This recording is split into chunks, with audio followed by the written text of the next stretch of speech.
Good day, colleagues. In September of 2019, the Bahamas was hit by Hurricane Dorian, one of the most catastrophic hurricanes on record. In addition to the terrible and tragic impact on Bahamian lives and communities, the hurricane had a major fiscal impact from which we are still recovering. The science is clear. Human-induced climate change will continue to influence the frequency and intensity of hurricanes. And those hurricanes will continue to constitute an enormous threat to my country. Hurricane Dorian caused approximately $3.4 billion in loss and damages, equal to 1/4 of our GDP. We did not emit the greenhouse gases that are causing climate change, but we are reaping the damage nonetheless.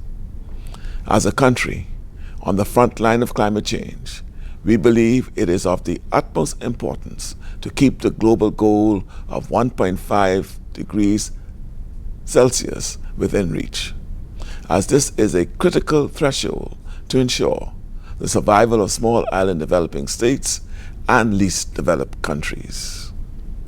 An important tool for achieving this goal is the mobilization of climate finance to ensure that countries can meet national mitigation and adaptation targets. We recognize that carbon prices and markets are evolving quickly.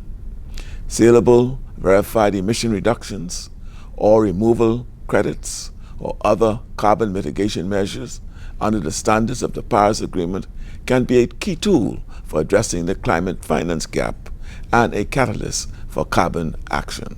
Carbon prices impose a cost on emissions and therefore play a fundamental role in setting economic incentives for clean development and in transitioning to a decarbonized economy. A multilateral approach to addressing carbon pricing will be key, and it is crucial that there is fairness and equity in carbon pricing across various compliance and voluntary markets. The price of emitting a ton of carbon in the global north should not differ from the price in the global south. The war in Eastern Europe reminds us that addressing energy security should not come at the price of devaluing decarbonization efforts. The value of oil, gas, and coal cannot continue to increase in value without having an impact on the price of carbon credits. Unless carbon credits are valued correctly, it will have a major impact on our ability to keep the goal of 1.5 degrees within reach. Energy security and energy independence go hand in hand.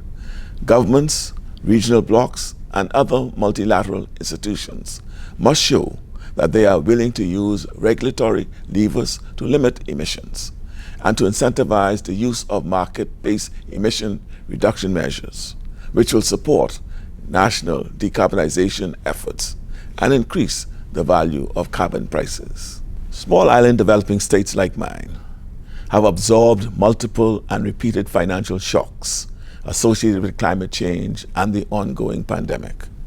We must take steps to ensure our countries can profitably participate in global carbon market initiatives.